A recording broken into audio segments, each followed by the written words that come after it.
Atomic Habits, Chapter 6. Motivation is overrated. Environment often matters more. I'm going to start this off with a little passage from the beginning of Chapter 6. So, in the beginning, they're talking about this lady. Her name is Thorndike. Let me get her exact credentials.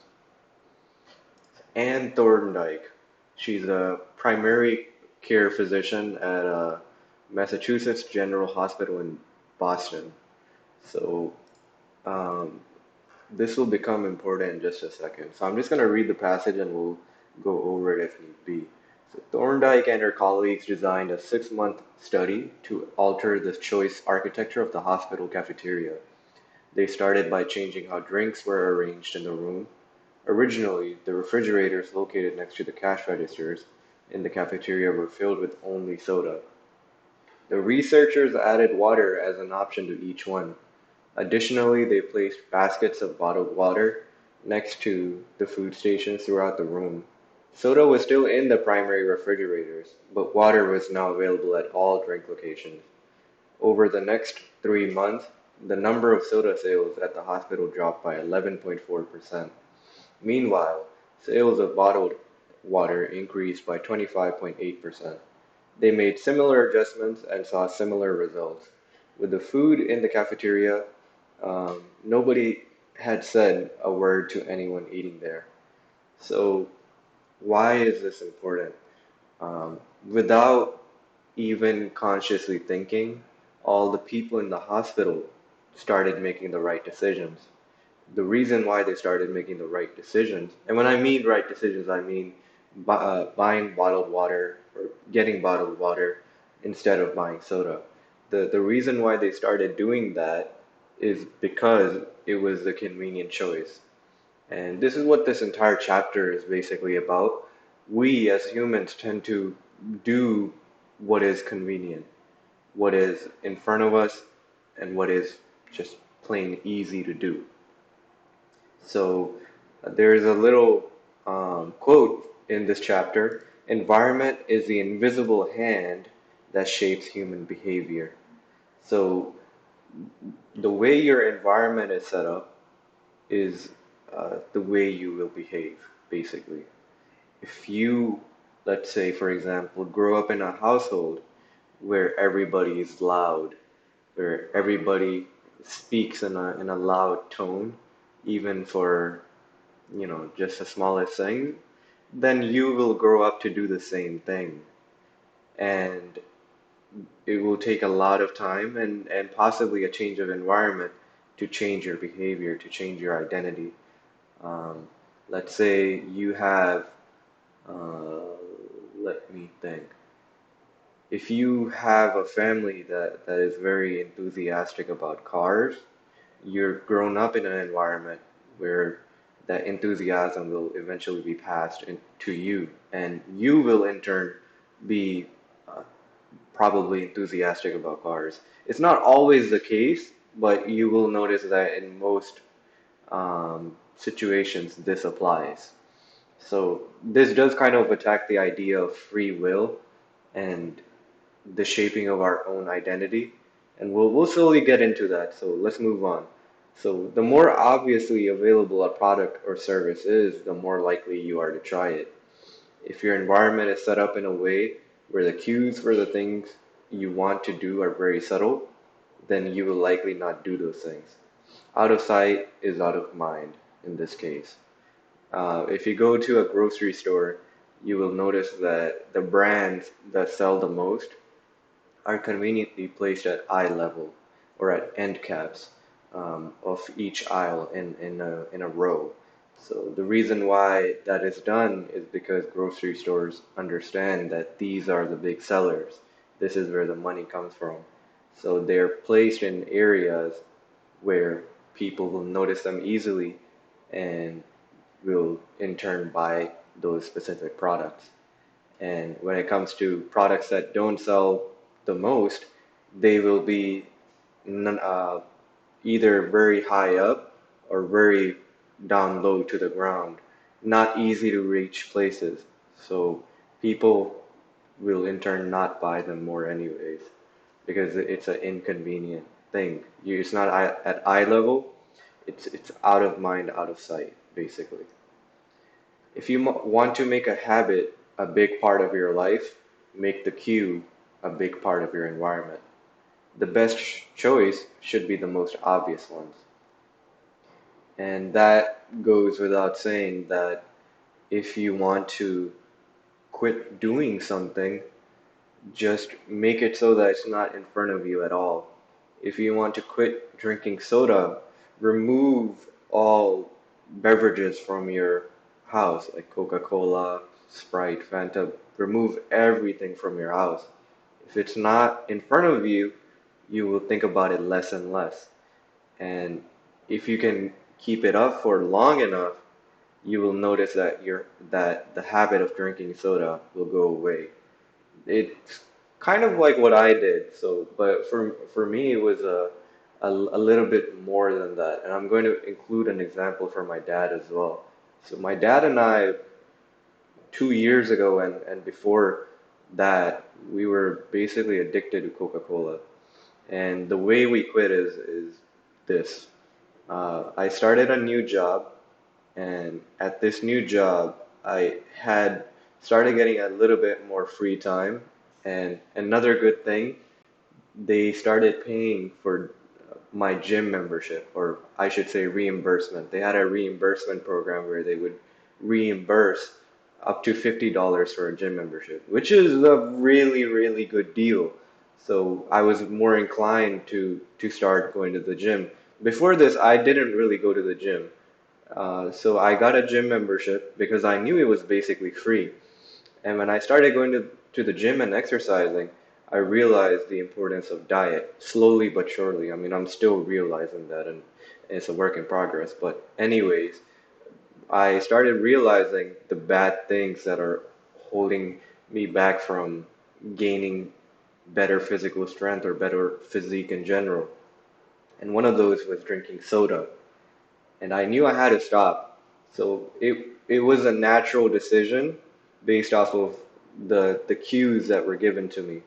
If I'm going to the gym, then I want to get in shape. And if I want to get in shape, then I should stop eating unhealthy food.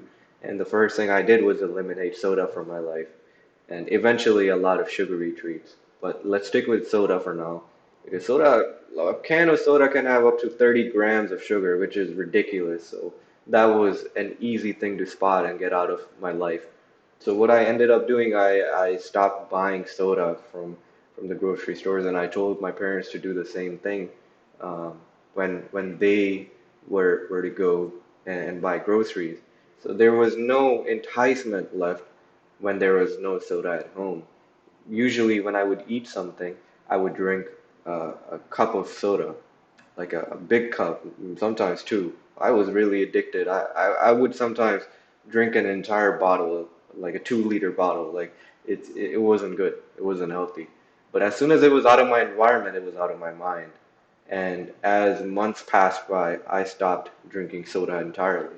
And what was even crazier is my dad stopped drinking as well. It wasn't that he was trying to quit, he just noticed that there was no soda at home, so he had less of a desire to drink it. Maybe every now and then he had a desire, but with over time, as he noticed that nobody else was drinking soda and there was none at home, he eventually stopped as well. So that was a big, big development or progression for our family to a more healthier lifestyle. And I'm still happy about that because we've kept up with it. I don't think I've ever drank soda at home after that. I've drank it maybe once or twice at social gatherings, but it felt nasty. Once you quit it and then you try drinking it again, you realize how utterly sweet and disgusting it is. It tastes like medicine to me now, so I don't even want to drink it anymore. Okay, so moving on. Here are a few ways to design, or excuse me, here are a few ways you can redesign your environment and make the cues for your preferred habits more obvious. If you want to remember to take your medication each night, put your pill bottle directly next to the faucet on the bathroom counter. If you want to practice guitar more frequently, place your guitar stand in the middle of the living room. If you want to remember to send more thank you notes, keep a stack of stationery on your desk. If you want to drink more water, fill up a few water bottles each morning and place them in common locations around the house, similar to what Thorndike did at the hospital. Um, and I think this is a pretty good idea. I mean, I have water bottles. Needless to say, a lot of them are half empty, but I have some water bottles sitting around in a lot of locations in my house where I'm likely to sit. Like there's a area where I study. There's uh, an area where I'm relaxing. Like a lot, everybody has these things, right? So try to figure out where you usually relax, where you usually study, basically where you're likely to spend time in a certain location, and then add subtle cues in there to help you behave in a certain way. And water is one good example of it. So the examples James Clear gave were slightly irrelevant to my lifestyle. They're still pretty good habits, but it's not something that I apply in my current life. So I wanted to add a few relevant ones to me. So the first one, if I want to go to the boxing gym more often, put the equipment in my car the night before so I don't forget anything the next day and use it as an excuse to not go. I usually go to work, and right after work I go to the gym. And if I don't have my equipment for any reason, I usually go straight home after work. So if I can avoid doing that, then I will end up going to the gym almost 100% of the time because I have no excuse to reassure myself that, yeah, let's skip it today. So, next example, if I want to plan my day on the planner, keep it next to my bed so I see it when I wake up. The planner is bright blue, so that helps a lot as well. If you want to do certain things, you have to remember that um, a lot of our senses or a lot of what we do relies on our vision. So whatever you can make in your life easier to see is things that you will end up using or performing more often. So if you have uh, motivational posters or if you see motivational videos on your phone a lot, you're more likely to be highly motivated and do those things. So this is one tip that my cousin gave me who was working out a lot. He was in really good shape. Is if you are going to use social media, if you're going to use your phone, make sure the only things you look at are exercising and boxing or whatever my goal is, right? So that way, even though I'm on my phone, I'm using it for something positive. Even though I'm on social media, I'm using it for something that will motivate me to do the activity that I want to do. Okay, next example. If I want to wake up earlier, start setting an alarm for 8:30 p.m. So I have to go to my bedroom each night at that time uh, to basically turn off the alarm and reset it for the next morning. This is something that I just thought of before starting this video. It's probably a good idea if you want to start going to bed early. The best way to do that is by starting to go to your bedroom early, right? And I figured the alarm clock in my bedroom, if I set an alarm for 8:30 p.m. every day or every night, then I'm forced to go to my bedroom to turn that alarm off.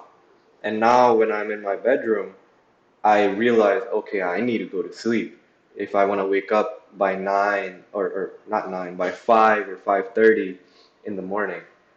So I think this is a pretty good strategy. I haven't implemented it yet, so I can't say for a fact, but I'm gonna try this and see how well it works. But I thought it was a really good idea. So these were some of the examples that I could tie to basically just make your habits more uh, uh, seeable. I guess seeable is not a word. word, but make your habits in front of you. So we'll move on. Stop thinking about your environment as filled with objects. Start thinking of it as filled with relationships. So think how you interact with spaces around you and what you are likely to do most often in those particular areas. This kind of goes back to the example of, let's say, in the living room, you usually relax. That is not a place where you should study. So maybe for relaxing for you is going to the living room and playing video games. If you decide to study there, it's too convenient just to pick up the controller and start playing video games. So you have a distraction that conflicts with what you're trying to do. So you either change up the architecture of your living room. What I mean by that is removing the video game system or the controller, whatever the distraction you have there, and then studying there, or not to study there at all because you're fighting a losing battle by trying to do something different in the same environment. It is easier to build a new habit or build a habit in a new corner of your room rather than building it against competing cues. Basically, what I just said earlier. If you want to start something new, we as humans like fresh starts, like I mentioned in the previous chapter. So that not only goes for starting new habits at the beginning of the month or at the beginning of the week, but you can also say in a fresh environment, in a brand new environment, because you have no conflicting cues. And this is something I was trying to tell myself, and I wrote it down here too, in case it helps anybody else. Stop using the idea of free will as an idea to not make your environment better. The sooner you understand how easily influenced you can be to act in a certain way, the easier it will be to change that certain act. And I have basically just thought of, like, you could think of in a class system, right? People in middle class tend to stay in middle class if they refuse to change, if they refuse to change their environment, their jobs, or anything of that nature. People who work at the same job for 25 years without any progression or promotions will not have any new knowledge suddenly come to them because they've been in the same environment for 25 years without any change. You need some sort of change to progress. And that goes especially for your environment. If you stay in the same environment for your entire life, then you will behave as everybody else does in that environment. It's just natural. There's no free will involved in I can be whoever I want to be. You have to think rationally. If you want to be different, then you have to do things differently. If you want to be a, a boxer, but you're going to a gym for rock climbing, you're not going to become a boxer. You're going to become better at rock climbing, sure, but if that's not your goal, that's not what you're going to reach. So environment is very important for that. If you're trying to eat healthy, but you're in an environment surrounded by unhealthy food, you're more inclined to eat the unhealthy food because that's more convenient, that tastes better. There's just so much more of it that you're more willing to take to be more lenient with your habits. And you never want to be lenient with things like that because that's not how a change comes. You have to be rigid sometimes. There's a small passage in the, the chapter, and I'm just going to read it. In one study, scientists instructed insomniacs to get into bed only when they were tired. If they couldn't fall asleep, they were told to sit in a different room until they became sleepy. Over time, subjects began to associate the context of their bed with the action of sleeping, and it became easier to quickly fall asleep when they climbed in bed. Their brains learned that sleeping, not browsing on their phones, not watching television, not staring at the clock, was the only action that happened in that room. But there is a lot of truth to that, and it just goes to show that if you set up your environment in a way where you will be successful in what you're trying to do, then it will just be easier to do the things that will reach you to that success point. I think I discussed this in one of the previous chapters, is that I took out all technology from my bedroom because if I'm trying to go to sleep early, even if I go to bed early, but I'm surrounded by technology like a phone or a tablet where I can just pull up a YouTube video and start watching it, I'm going to fail. I'm going to lay there for hours upon hours and eventually go to sleep extremely late and wake up probably late as well. So I want to set myself up for success, not failure. So the best action to do is remove all technology from my bedroom. This is just one example of it, and you'll see a lot of this in your life once you start looking for it. If you want to think creatively, move to an expensive room, away from your current workplace where your current thought patterns exist. Moving to a new environment eliminates your behavioral biases. This I found to be very true. Not necessarily the expensive rooms part because I haven't really experimented with that, but changing workplaces. In the last 5 years, I've held like 4 or 5 different jobs. So every year I've tried to, change my environment in one way or another. What's that done for me is my mindset has drastically changed every year.